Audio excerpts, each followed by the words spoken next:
Olá, sejam bem-vindos a 21 Training Coaching. Lhes fala Jogla Suchensky, esse é o nosso tradicional informe semanal para índices internacionais, válido para esta semana de 9 a 13 de setembro de 2013. Vamos então, antes do nosso calendário econômico, lembrando que estamos nas redes sociais, @21TC_ Brasil no Twitter e Investidor Exitoso, estamos no Facebook. Vamos então aqui com o nosso calendário econômico, uma sessão bastante tranquila.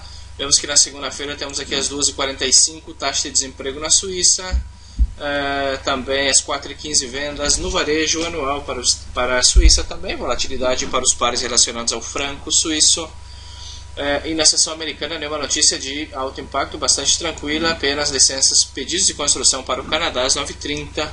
E já na sessão asiática temos aqui na Inglaterra às 8 horas da noite, às 20 horas, variação dos preços habitacionais, atas da reunião da política monetária do Japão, 20h50 atividade industrial para o Japão e às 22h30 confiança nos negócios na Austrália.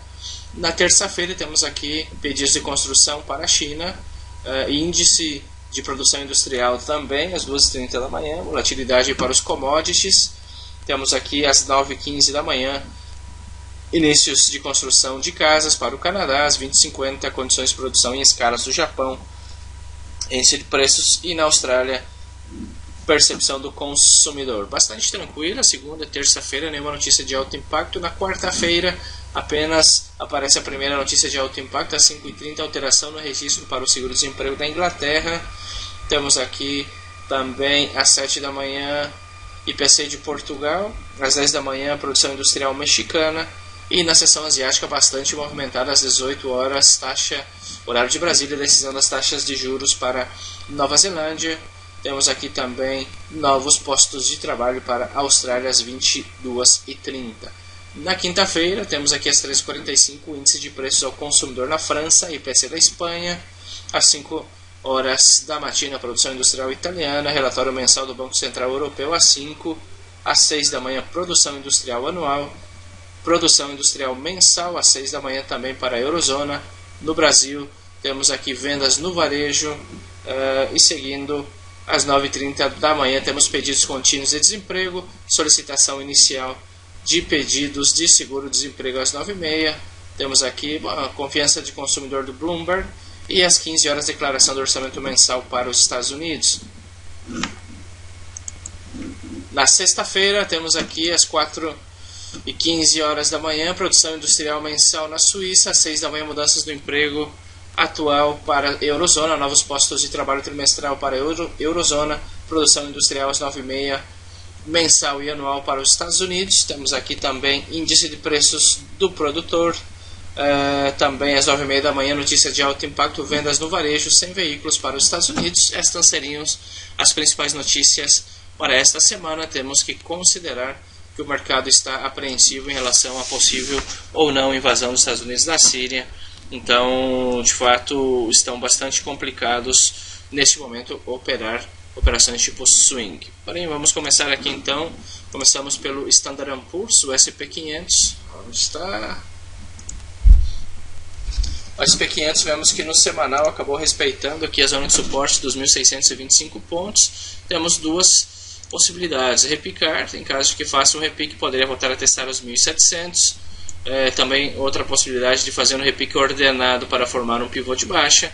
Então, pouco descartamos a possibilidade de executar uma formação em B, em caso de que rompa os 1.625, os 1.594 pontos, próximo suporte para esse Standard & Poor's. No diário, vemos que sexta-feira fechou com uma sessão bastante volátil pelos fundamentais, vários rumores. Vemos então que teria a possibilidade de testar os 1.667, porém se abrir abaixo dos 1.654 poderia manter-se lateral, inclusive tendo em conta os rumores e a possível invasão aí dos Estados Unidos. De fato, não estamos buscando operações tipo swing, apenas operações intradia, pois não sabemos se isso acontecerá hoje, amanhã ou no seguinte mês. Vamos com o Nasdaq. O Nasdaq aqui no semanal bastante mais adiantado, bullish sandwich, ponto de fazer novas máximas aí no nível anual. Esperamos aí que faça a ruptura dos 3.151 para buscar algum tipo de operação. No diário, aqui está numa região de forte pressão vendedora. As últimas tentativas de ruptura sofreram forte pressão vendedora. Veremos se fará o mesmo movimento este Nasdaq. Em caso de que sofra pressão vendedora, 3.112, primeiro suporte. Vejam só, em 4 horas uma cauda dessa é para eliminar todo mundo do mercado, o famoso Papa Stop. Seguimos, por isso que não operamos fundamentais. Seguimos com o Dow Jones. O Dow Jones vemos que apresentou uma sessão bastante volátil no diário. No semanal está na zona de suporte dos 14.735, uma vez que faça a ruptura 14.459, próximo suporte. No diário, uma sessão bastante volátil, tocando suporte, tocando resistência.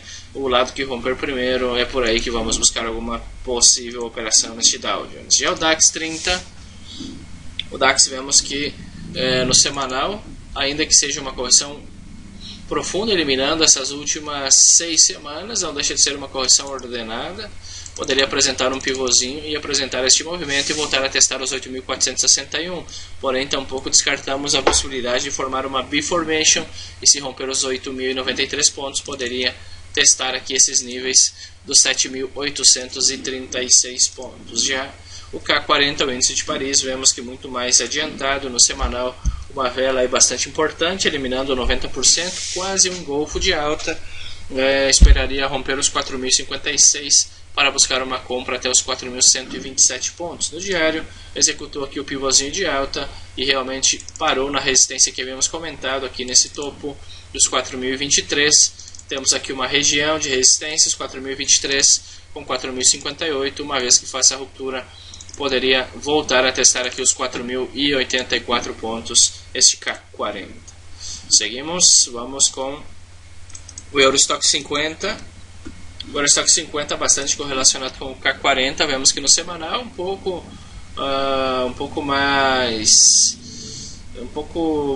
eliminando um pouco menos do movimento da vela, praticamente aí um 90% também, quase um golfo de alta.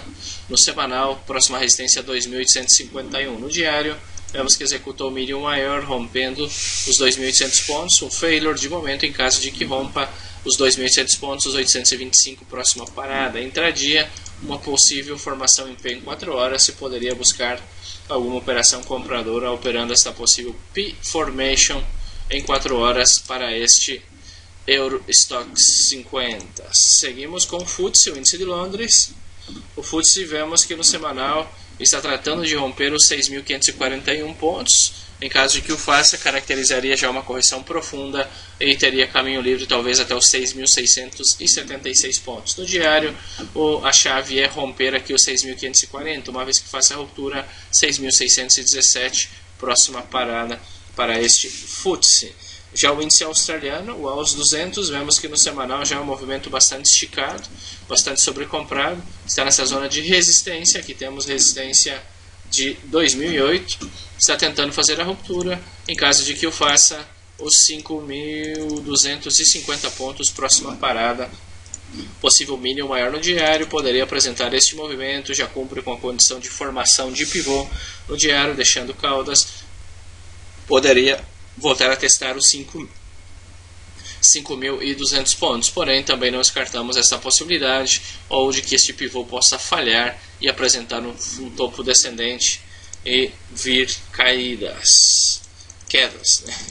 E fechando com os índices, vamos com o índice japonês, o índice de Tóquio, o índice Nikkei, no semanal, respeitando a zona de resistência, poderia apresentar esse Elliott, esse lower high, topo descendente, em caso de que faça a ruptura deste suporte aqui dos 13.190, os 12.510 pontos poderiam ser o seguinte suporte no diário.